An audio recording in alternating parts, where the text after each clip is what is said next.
Good afternoon, fifth graders. Today we are going to be reading chapter 5 of Pillage by Obert Sky.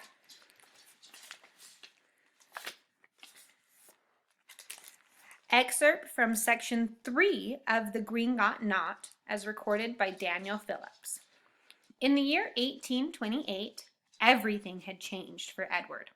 The government decided Edward had not been paying enough taxes. Edward fought the charges, making those in control angry. Eventually, they took everything from him, his home, his land, and almost every coin he had ever earned. Edward's wife went crazy. Taking their 2 daughters and leaving him, Edward moved to the Isle of Man in the middle of the Irish Sea with Bruno, where they found a small plot of land to farm. He was bitter, angry, and poor. Chapter 5. Tonight, I am aware. Don't get me wrong, I was still completely uneasy. But more than that, I was bored. No TV, no computer, nothing. Miley had brought me some delicious food at about 5 o'clock. Half a roasted chicken, orange-flavored rolls, and some green things I'd never seen before. And mashed potatoes so buttery and soft, I was tempted to rub them on my face. But now the only thing occupying my time was digestion. I had already unpacked my things and even straightened my closet, pretending I had actually cared about the few clothes I had. I had changed out of my black t-shirt into a red one, thinking it might make my life less dark. Nope. I looked in the large mirror next to my closet and ran my hands through my long brown hair. My ears poked out and made me think of Thomas. I gotta get out of here, I whispered to myself. I opened my door and stepped out into the hall. With the sun going down, the entire floor was quickly filling with dark shadows. Hello? I called softly, my voice creating a dull, haunting echo. I looked across the hall at the bathroom. I had been there earlier and thought it was the biggest bathroom I had ever seen. It had taken forever to bring up any sort of warm water. The large empty hallway of the mansion rattled in spots and moaned in others as the wind moved around the outside and through the cracks in the walls. I reached for the light switch on the wall, but it didn't work. It seemed the only electricity on the entire floor was in my bedroom and bathroom. It wasn't a comforting thought. I took a flight of stairs going up and came to the 4th floor, where there was a giant room whose walls were lined with massive floor-to-ceiling mirrors. The fading daylight reflected nicely against the glass and made the place sparkle. Somewhere very far away, and perhaps a few floors down, a door slammed. I quickly crossed the mammoth mirrored room, exiting along another lengthy hallway. I thought about leaving breadcrumbs or something, some sort of trail so I could make it back. But I had no bread or pebbles on me. I tried opening a few doors, but most of them were locked. The doors that did open only exposed empty rooms and dusty closets. I took the stairs to the 5th floor. There were a few more pieces of furniture on this floor and tons of rooms. As with the other floors, almost half of the doors were locked. It would take a long time to check every one of them. The 6th floor had even more furniture than the 5th floor. Most of the windows had drapes, and there were lamps on the tables and pillows on the hard, formal-looking couches. I found another set of stairs, but the door at the top was locked. Stupid door, I said, bothered that it was blocking my progress. As I descended the stairs and walked across the 6th floor, it struck me that the only windows I had seen were the ones facing the front of the estate. In the larger rooms, there were no windows, only large mirrors covering the openings instead. I noticed, too, that all the locked doors belonged to the rooms that faced the back of the house. I knew I could not go to bed until I had gotten at least one glimpse of the back of the house. I ran down the next set of stairs, feeling the diminishing light of day chasing me. I got to my floor and made my way down to the next. The bare floor was easy to jog across. I jumped down another set of stairs. The first floor was dark, but there was a few lights glimmering in the hallway. I couldn't see anyone around. I found a door that led out one side of the mansion, so I exited. My feet scraped across the stone walkway as I walked back along the side of the house. At the front corner of the mansion, there was a wall of tall, thick shrubbery, at least 15 feet tall. It extended past the house as far as I could see. I tried to push through the branches, but the hedge was too dense to even reach through. I walked along the tall shrubbery looking for any sort of entrance or gap. The sun was down and the mist filled the air, made my hair wet and cold. And I turned to go back inside the house, but stopped, taking a stronger look at the bush. I wanted to see what was beyond the bush more than anything. As I gazed at the shrubbery, the short branches sank inward, creating a depression in the foliage.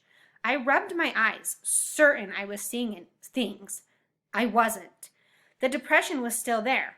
I touched the bush. The leaves and branches closest to my fingers curled back, like the wicked witch's pointed shoes after her wicked sister reached for them. I pulled my hand away and the shrub filled itself in. I reached out again, but this time, nothing happened. "Are you okay?" a voice said. I turned around quickly, my heart beating as fast as my mind was racing. I had not expected to hear anyone, and I felt like I had been caught doing something I shouldn't be. "Who's there?" I asked the dark air. "You the relative?" the voice asked. I tried to see who was talking to me, but thanks to the wind, I couldn't even discern the direction the voice was coming from. "Over here," the voice called. I spun around once more to see a boy drop down from the trees on the other side of the lane. He stood up and approached me. He was a short kid with big green eyes and wide shoulders. He had curly black hair and flat ears. His legs looked as long as his arms, and he was smiling in a way that normally I would have made fun of. However, seeing as how he had just dropped from a tree and I had no idea who he was or if he was trouble, I decided not to give him a hard time just yet. "Who are you?" I asked. "Milo," he answered authoritatively. "Milo Flan. You the loon's offspring?" "By loon, do you mean my uncle?" I said, irritated. "Hold on," Milo said, showing me his palms. "I didn't mean to give you grief. Have you met him?" "My uncle?" I asked. Milo nodded. "Not yet," I admitted.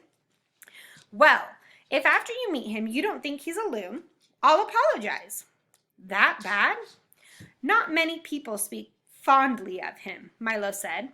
"I've heard all kinds of stories in the short time I've been here." "He let me come live here," I said defensively. "He had nothing to do with that," Milo scoffed. "He probably doesn't even know you're here. Thomas and Miley are the ones who let you come." "How do you know that?" "Well, I know it sure wasn't your uncle," Milo said, "and it certainly wasn't me. So, do you have a name?" "Beck."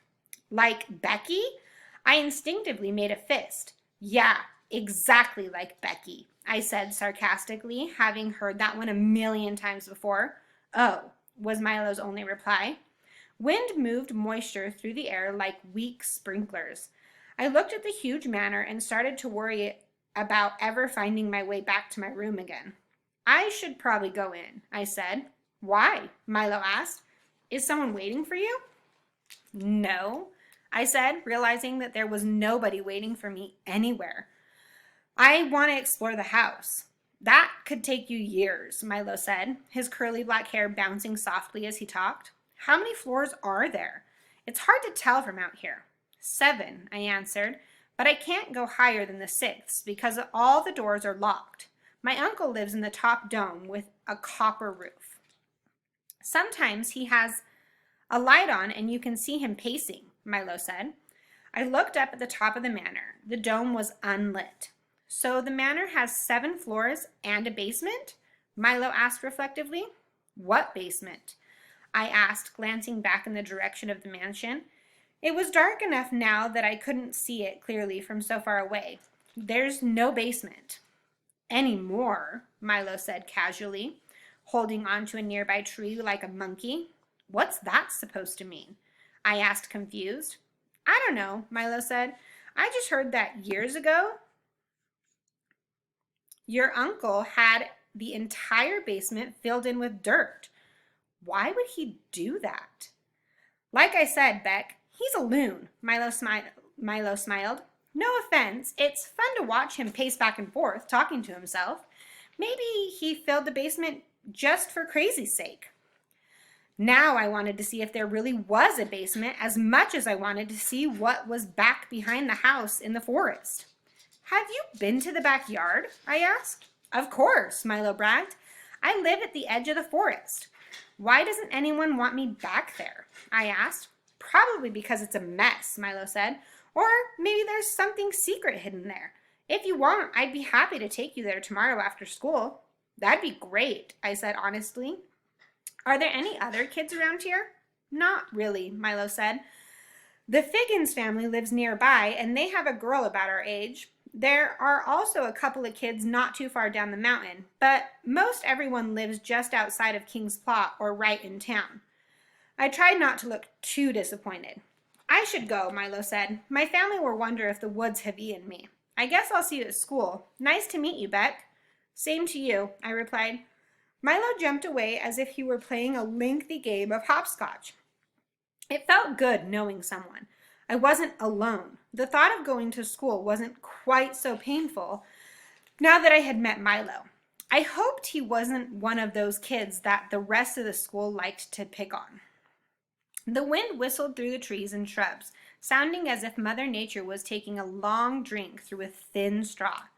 I touched the shrubbery again, wondering if I could make it move again. Nothing happened. I thought of what Milo had said about the basement and turned back to the house. The sky was black and only 3 windows in the entire mansion were lit up. When I reached the mansion, there was no sign of a basement. The dirt flower beds rested right up against the mansion with no visible basement windows or doors showing. The soil did slant up toward the house a bit, but it looked to me like there was nothing but a foundation. You can't bury a basement, I laughed. I went inside and worked my way through the maze of halls and rooms until I found the kitchen. Miley was cleaning pots by herself. She noticed me and tried to smile. Can I help? I asked, accustomed to doing all the dishes when my mother was alive. Certainly not, she said. I know my place. The food was great, I tried. Miley grunted. What was that green stuff? Brussels sprouts and butter, she said, still scrubbing. I've never seen those before. You should be in your room, Beck, Miley pointed out. Thomas will lock up soon, and it's best for you to be where you belong. Sorry, I said. Miley sighed and opened a small wooden cupboard near her shoulders. She pulled out a jar of cookies and offered me one. I took one, wondering how old they were. I'm not used to having children about, she apologized, but it's probably wise for you to return to your room. I hopped down off my stool, chewing the dry cookie. Miley picked up her clean pot and shuffled to put it away. I couldn't help myself. Is there a basement? I asked. Miley dropped her pot and the clang rang loudly through the entire first floor. She turned to stare me down. What? I was just wondering if there was a basement, I repeated lamely. Do you see a basement? She asked accusingly. No, but who has been talking to you about a basement? She asked, stepping closer to me and pushing her old face closer to mine. A kid I met in the yard, Milo. That child is nothing but trouble, she said. I didn't think we had a basement. Of course not, Miley smiled. Why don't you take the rest of those cookies to your room? I grabbed the cookies. Sleep well. I wish I could sleep on the same floor as everybody else, I said. There's an order to things, she insisted, zero sympathy in her voice or inflection. Good night, Mr. Phillips. Beck, I corrected her. Beck, she smiled. I shuffled off slowly to my deserted floor and wondered if the home I now lived in really had a basement. And if it did, why would anyone want to hide it? I turned on both lights in my room and sat on the edge of the bed, facing the door. I didn't enjoy being alone in such a huge house. I felt like I needed to be ready for anything that might pounce through the door. I stared at my doorknob. It looked like all those on the other doors in the manor, large and brass, with what appeared to be a sunflower on the knob. Below the knob was some kind of creature, a dragon maybe. The keyhole was actually the creature's mouth. I listened to the wind rattle through the drafty old house and missed the cramped but contained apartment my mother and I had last lived in. I thought about Milo and Wayne and Kate. I liked the last thought the best. I began to envision scenarios where I might run into her and she would wrap her arms around me and go on about how happy she was to see me again. As I thought of Kate, it hit me fully that I was in my new home. I wasn't here to visit or for an extended vacation. I was here to live. I felt more invisible than I ever had. A single fish swimming in an ocean-sized home. I couldn't imagine anyone even realizing I was here or caring. Thanks a lot, Mom, I sighed. The window howled, and without me even realizing it, sleep pounced on me and put me out. Hey, my friends, we are going to stop there. Tomorrow, we will start with chapter 6, which is where my class left off. See you tomorrow.